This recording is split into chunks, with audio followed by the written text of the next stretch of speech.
Hi, Dean. Good afternoon. Good afternoon, Yoella. Good. How are the markets today, and what is your outlook for the rest of the week? For the kwacha against major currencies.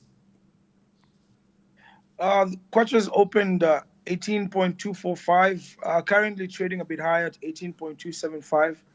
What usually happens at the beginning of the week is that you don't have a lot of left-hand side flow, so you don't have a lot of supply-sided flow coming in. That's going to start coming in towards the end of the week. But of course, we know that since some of those mining taxes were dollarized, we're not seeing the quantums that we used to see previously. But still, next week, you can expect to see some conversions, which is going to give support to the Quattro. If you look at the rand's looking very good. It's pulled back from 1.109, which is the high we got to last week. It's pulled back to around 1.055. Key thing is that the rand has been weaker against the dollar. So the rand has lost around 5.6%, going from as low as 16.35 last week. It's currently at around 17.27. All right. How are the major exchanges looking globally? The likes of markets in Japan through to the States.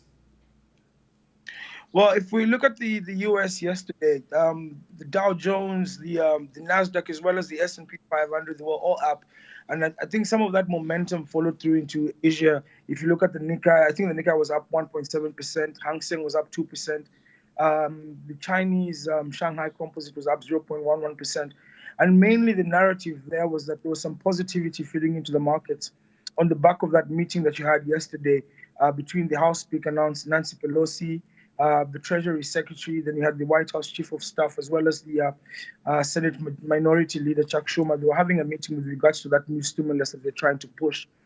But then this afternoon, what we're seeing is that that positive direction seems to be fading. If you look at what's happening in European stocks, the DAX is lower, Euro stocks is low as well, the UK 100 as well lower. There's a little bit of concern coming through from investors, that signs of that it's taking long to cross the line. So we know that with regards to a deal, they're still around $1 trillion apart. So they still have to negotiate that package and get something through, but they're still $1 trillion apart. And I think time is running out because key employment data, non-farm payrolls that comes out on Friday is going to give us some knowledge about what's happening in the employment sector. But then if you look at the new rise, the rise in new corona cases and infections, that seems to be slowing economic activity that's coming in from the Sunbelt region.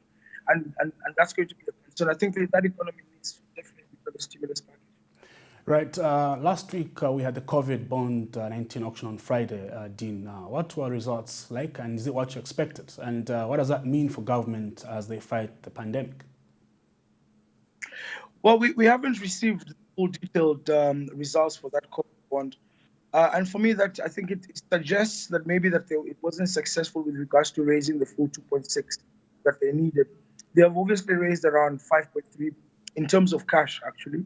So they're looking for another 2.6. The fact that we don't have those detailed results suggests they haven't raised it. So possibly we might actually see an extension beyond that 31st July so that we can try and get that full 2.6 they need. Because what they're actually allocated with regards to what we're looking to raise for the COVID bond was 8 billion in terms of cash. Right, and that actually was going to lead to my next question, Dean. Just like Treasury bills and the government bonds that are auctioned fortnightly, now that you say the COVID-19 bond results are not yet known, which signifies that maybe it wasn't well subscribed. Do you see an extension like the Treasury bill extension kind of auctions? And when do you think we should have? When do you think we should have, the COVID-19 bond? Well, I do think this is, with regards to that COVID bond, because what they targeted to raise was 8 billion.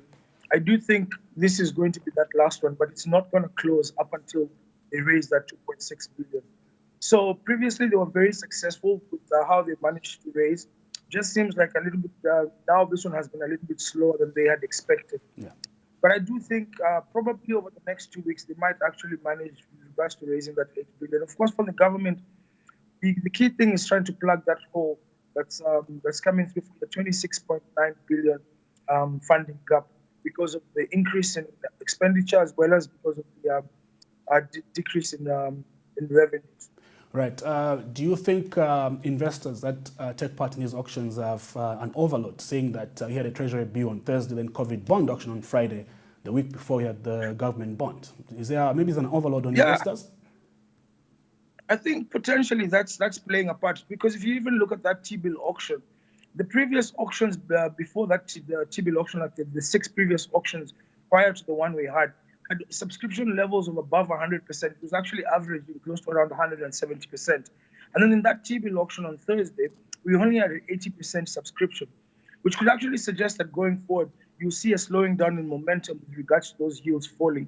But I think it also signifies that the government has taken out a lot of liquidity through the T-bill auctions and through the COVID bonds as well, because they've managed to take out already 5 billion from the COVID bonds. The T-bill auctions, they've been raising north of 1 billion. So they've taken out a lot of liquidity. So I think it does somewhat suggest there might be an overload there. Right. Dean, always a pleasure to have you on our Money Watch. All right. Nice to be here. Have a good day. All right.